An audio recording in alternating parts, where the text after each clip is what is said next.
Assalamualaikum warahmatullahi wabarakatuh. Kami dari kelompok 1A Praktikum Bioinformatika akan menyampaikan materi mengenai KEGG. Sebelumnya, izinkan saya memperkenalkan diri. Saya Melifa Zirda dengan akhiran NIM 1019 dan rekan-rekan saya ada Andika Rifki Irawan dengan akhiran NIM 7001, ada Anisatul Farica dengan akhiran NIM 1023, ada Rihadatul Aisyah dengan akhiran NIM 2003, ada Afrilia Dewi dengan akhiran NIM 2039, ada Jihan Kortunada dengan akhiran NIM 3003, dan ada Putri Alfa Rafiki dengan akhiran NIM 3045. Langsung saja kita masuk kepada pengertian KEGG. Apa sih itu KEGG? KEGG adalah sumber daya basis data untuk memahami fungsi dan utilitas tingkat tinggi dari sistem biologis seperti sel, organisme, dan ekosistem dari informasi tingkat molekuler, khususnya kumpulan data molekuler skala besar yang dihasilkan oleh pengurutan genom dan teknologi eksperimental bertokut tinggi lainnya. Adapun istilahnya yaitu KEGG Pathway. KEGG Pathway itu sendiri merupakan kumpulan peta jalur yang digambar secara manual yang mewakili pengetahuan kita tentang interaksi molekuler, reaksi, dan jaringan. Kali ini kelompok kami akan membahas 3 pokok bahasan yaitu mengenai metabolisme, human disease, dan mengenai drug. Pada metabolisme, kami menggunakan karbon metabolisme, sedangkan pada disease, kami menggunakan Huntington disease, dan mengenai drug yaitu didanosin. Langsung saja kepada langkah-langkahnya. Yang pertama, kita ketik di Google website KEGG. Kemudian kita klik websitenya. Jadi tampilan utama KEGG ini, di sini dapat kita lihat, di sebelah kiri ada KEGG Home, yang meliputi release note, current statistic, ada KEGG database, yang meliputi KEGG overview, KEGG mapping, color codes, ada KEGG object, yang meliputi KEGG web link, entry format, ada KEGG software, meliputi KEGG API, ada KGML, dan lainnya. Pada bagian tengah ini, pada paragraf awal itu ada pengertian dari KEGG itu sendiri. Di sini ada data-data yang meliputi KEGG, ada pathway, ada bright, ada modul, ada ortologi, ada gen, ada genom, kompon, dan lainnya.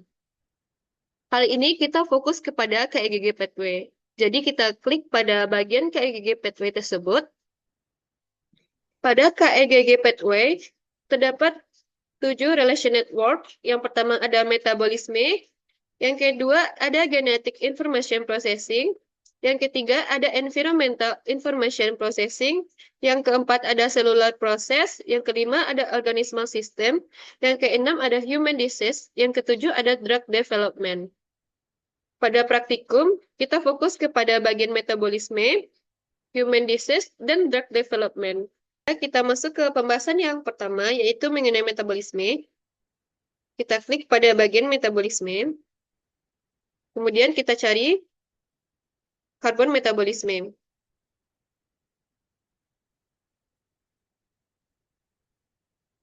Pada bagian kiri terdapat scale, yaitu untuk memperbesar dan memperkecil ukuran dari pathway tersebut. Ini merupakan pathway dari karbon metabolisme. Jadi pertanyaannya yaitu komponen apa saja yang berperan di network, berapa banyak modul, serta namanya. Network itu sendiri merupakan jalur utama, dan modul merupakan jalur alternatif pada pathway tersebut. Pada karbon metabolisme pathway ini tidak terdapat networknya, hanya terdapat modulnya saja. Modul-modul yang terdapat pada karbon metabolisme ini meliputi karbohidrat metabolisme, ada energi metabolisme, ada amino asid metabolisme. Jadi dapat kita lihat di pathway tersebut yang merah-merah ini merupakan modul atau jalur dari karbon metabolisme. Sekian penyampaian materi dari saya. Untuk materi selanjutnya akan disampaikan oleh Afril. Kepada Afril dipersilakan. Sebelumnya, terima kasih kepada moderator. Di sini eh, saya akan menunjukkan langkah-langkah untuk melihat dua enzim pada network dan juga jumlah artikel terkait dengan enzim tersebut. Namun di sini tidak ditemukan network, jadi kita langsung masuk ke modul saja. Nah, kita klik bagian Mesa Connect.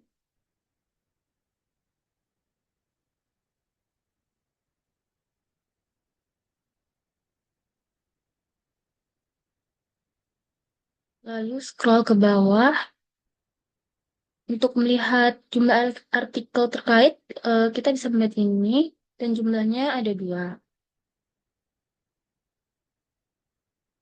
Selanjutnya kita akan melihat pada glyceraldehyde.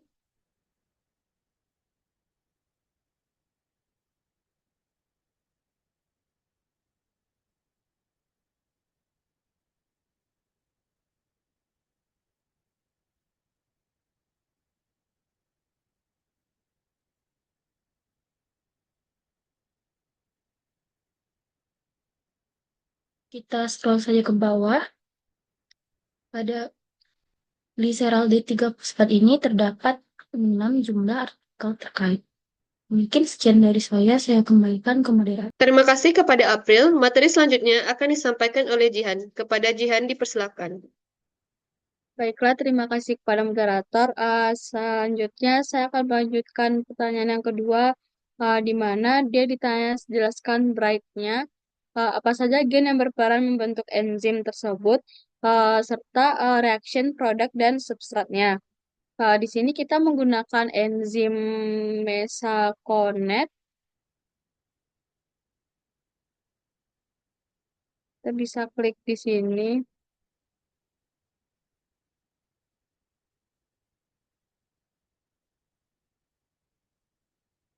Lalu bright-nya yang ini. Terus gen yang berperan ini. Lalu untuk melihat substrat sama produknya, kita bisa klik yang icon yang tadi. Di sini muncul produknya itu 2-metilfumarili-CoA.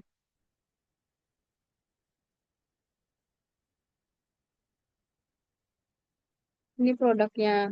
Sedangkan substratnya itu succinyl-CoA dan mesakonet. Itu enzim yang pertama. Lalu enzim yang kedua, kita bisa kita ngambil enzim yang glyceraldehyde 3 fosfat. Kita bisa klik pada bagian ini.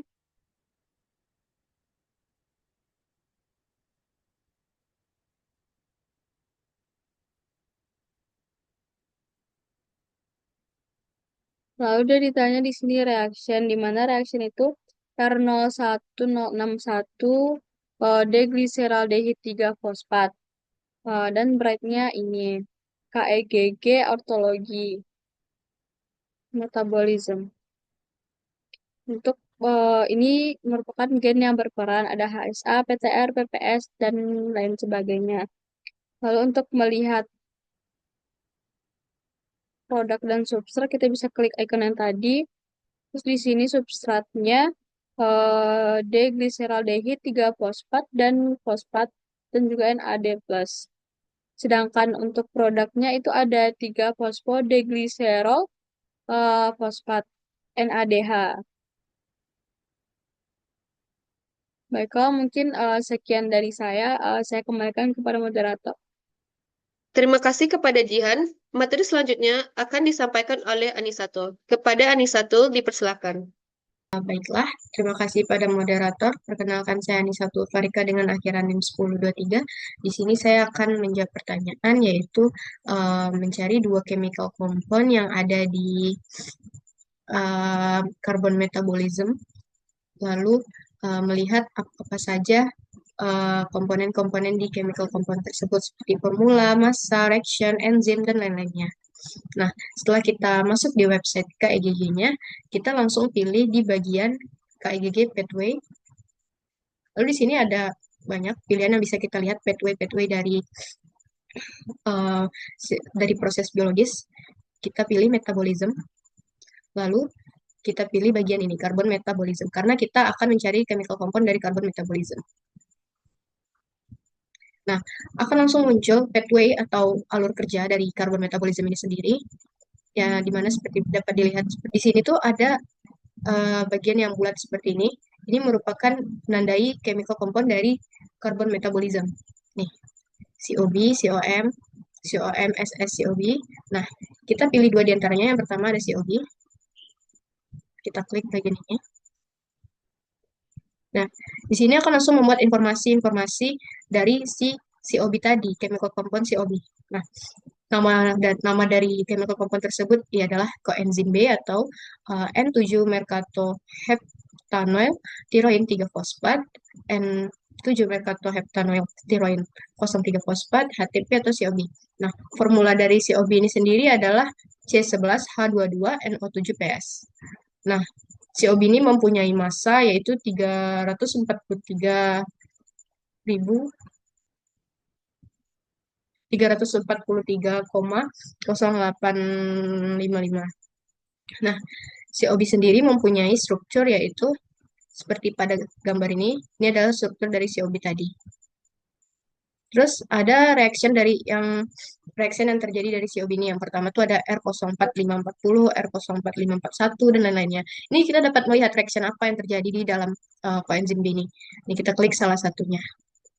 Nah, di sini akan menampilkan reaction dari R04540, yaitu adalah definisinya coenzim M, 7-mecratophenyl tiroin, fosfat, heterodisulfide plus dihydrometaphenazine menjadi coenzim B plus coenzim M plus metaphenazine. Nah, itu adalah reaction yang terjadi di coenzim B dengan kode reaction-nya yaitu R04540. Begitu juga dengan yang lainnya akan menampilkan reaction apa yang terjadi dari kode reaction tersebut nih.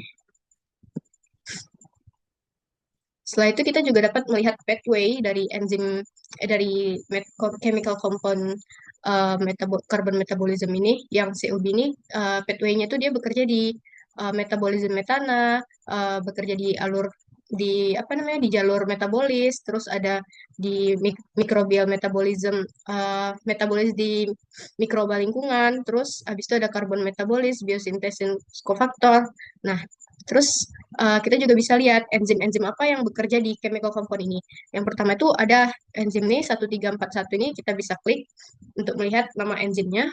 Nah, nih enzim ini memiliki nama yaitu fumarate reductase. Nah, atau fumarate reductase TFR. Nah, terus habis itu kita juga bisa lihat informasi lainnya dari enzim yang bekerja di chemical compound COB ini. Salah satunya tadi enzim 1341 ini. Dan masih banyak enzim lainnya yang bisa kita klik satu-satu untuk melihat nama enzim-enzim yang bekerjanya. Nih, pyridoxine. Ini ada enzim coenzim F420 dan lain-lainnya. Nah, selanjutnya kita ke chemical compound yang kedua, yaitu tadi kita akan pilih yang COM, lainnya itu coenzim M. Nih, coenzim M atau 2-mercatophenolsulfonate atau reduce coenzim M atau HS coenzim M atau COM. Nah, formulanya itu adalah C2H6O3S2. Dia mempunyai massa yaitu 141,9758. Nah, bagaimana struktur dari coenzim M ini dapat kita lihat sama-sama di sini. Lalu coenzim M ini juga terlibat di beberapa reaction seperti coenzim B tadi, di mana kita bisa klik satu-satu di sini reaction-nya, kita dapat melihat nama-nama reaction yang terjadi di coenzim M ini nih. Ada coenzim M plus methyl CO3 korinoid protein akan menjadi 2-metil-tio etanan sulfonat plus CO1 koroinat protein. Dan masih banyak reaction lain yang dapat kita lihat yang terjadi dari coenzim M ini. Lalu coenzim M ini juga mempunyai pathway atau alur kerjanya, di mana dia ini hampir sama dengan coenzim M, yaitu ada metabolism metana di jalur metabolik, microbial metabolism in diverse environments atau metabolis mikroba di lingkungan, carbon metabolism, dan biosintesis cofactor. Nah, terus habis itu di dalam chemical compound dari coenzim M ini juga terdapat enzim-enzim yang bekerja. Nah, itu tuh dapat kita lihat di bagian ini. Di bagian sini kita dapat lihat, uh, kita bisa klik juga apa enzim tersebut yang bekerja. Salah satunya kita bisa lihat di sini ada enzim format COB, COM heterodisulfate, pyridoxine reduktase. Terus kita juga bisa lihat informasi mengenai enzim-enzimnya. Dan kita juga bisa lihat lagi di salah satunya lagi, yaitu ini ada nama enzimnya itu methyl CO3 tetramethyl amonium specific corinoid protein. Nah, mungkin sekian penjelasan saya mengenai chemical compound dari carbon metabolism. Selanjutnya kita akan menyimpulkan pathway dari carbon metabolism ini.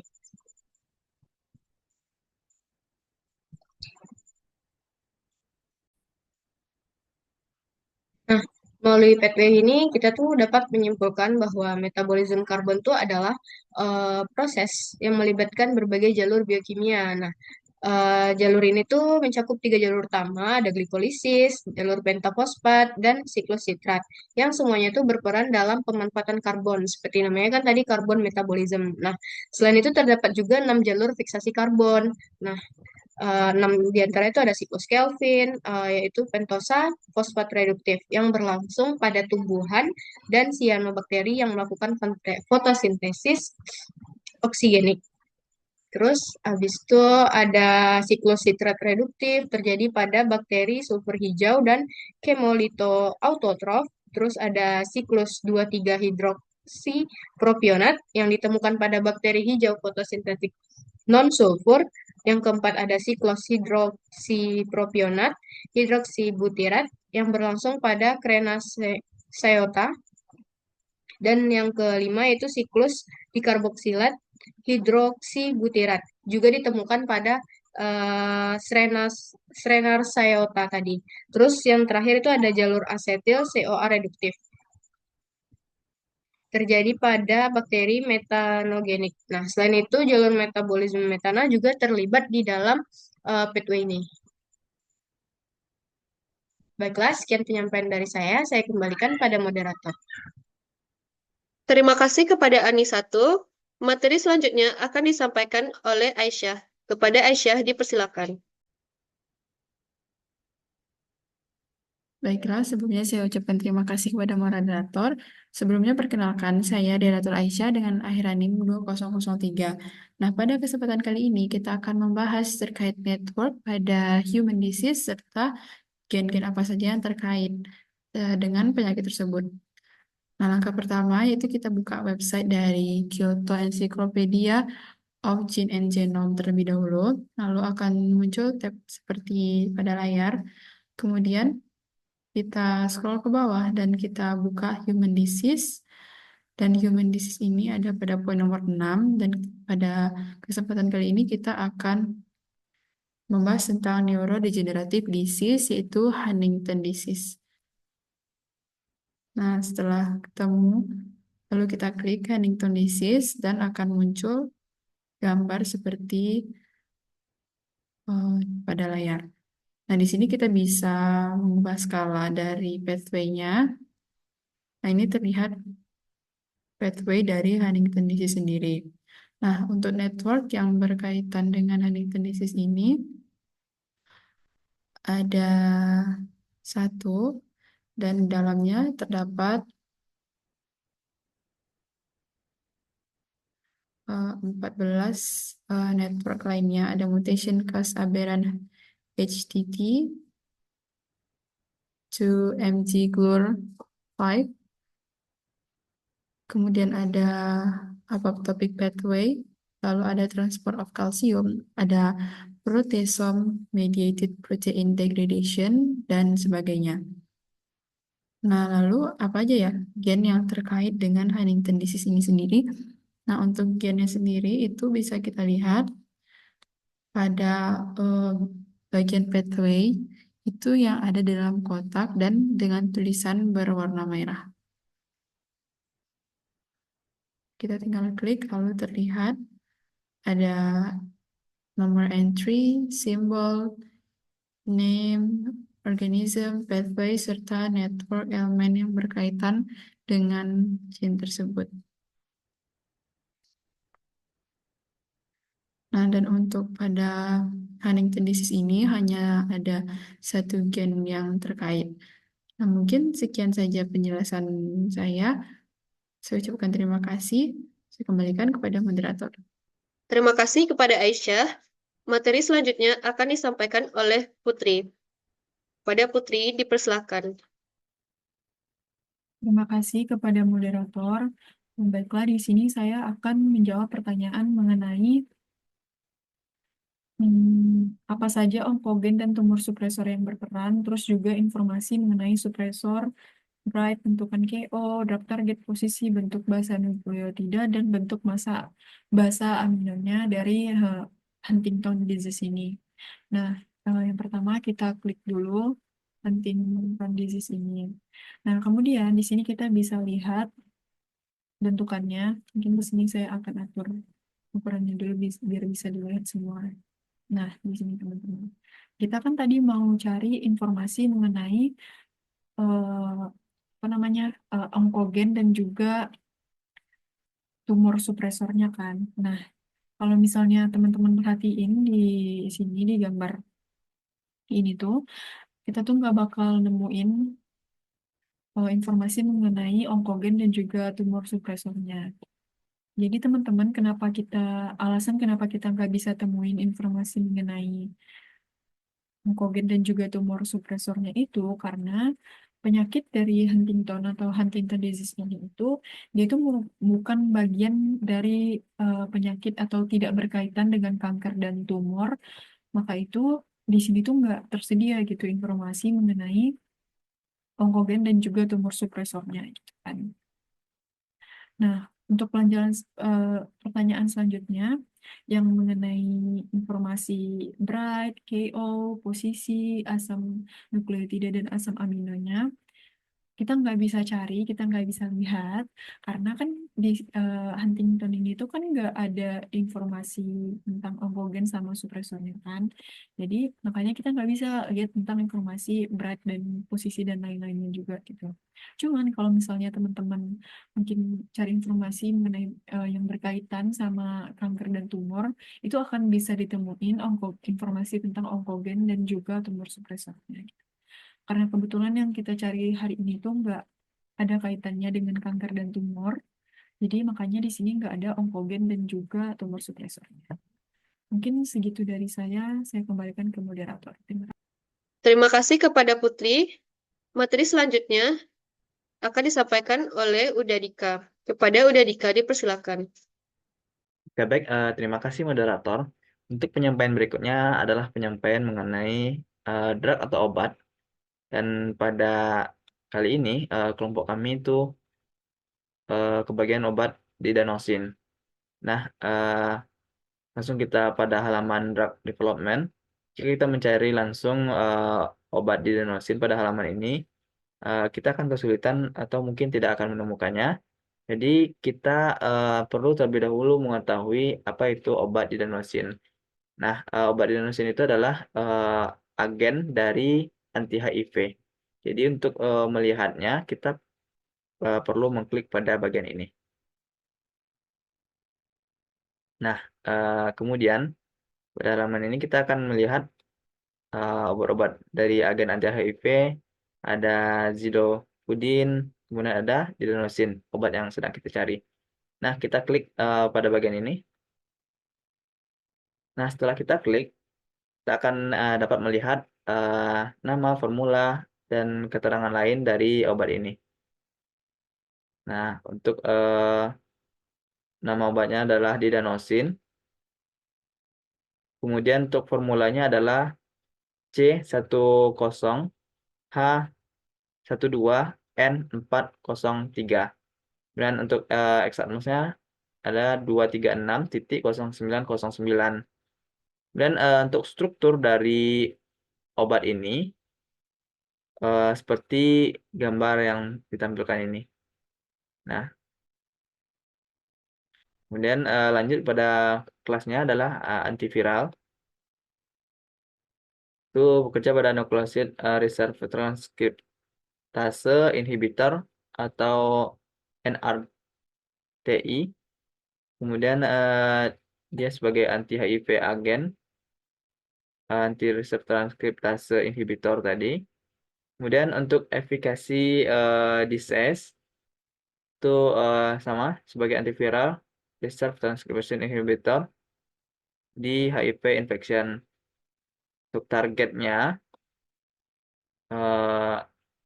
juga pada reserve transkriptase, viral genome struktur pada ini, viral replication-nya pada ini, dan viral life cycle-nya pada ini. Kemudian untuk bright dari drug atau obat ini itu anatomical therapeutic chemical atau ATC classification-nya di BR 08303. Mungkin sekian dari penyampaian saya. Lebih kurang saya mohon maaf dan saya kembalikan kepada moderator. Terima kasih. Terima kasih kepada Uda Andika Rifki. Sekian pemaparan materi mengenai KEGG dari kelompok kami. Jika ada salah, mohon dimaafkan. Assalamualaikum warahmatullahi wabarakatuh. See you in next video.